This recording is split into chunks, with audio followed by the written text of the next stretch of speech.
Napakagandang tanawin mga kaibigan, no. Ayan.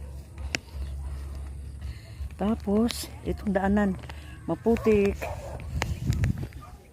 Itong nakaraang nadaanan natin, puno to, masukal ng cover crops.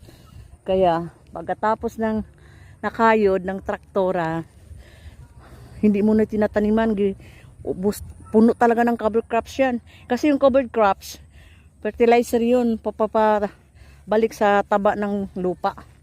Kaya ito pinakayod ulit gitraktor, kasi ito ay napakalawak na kamuting kahoy itong itatanim mo sa gilid mga saging. Kaya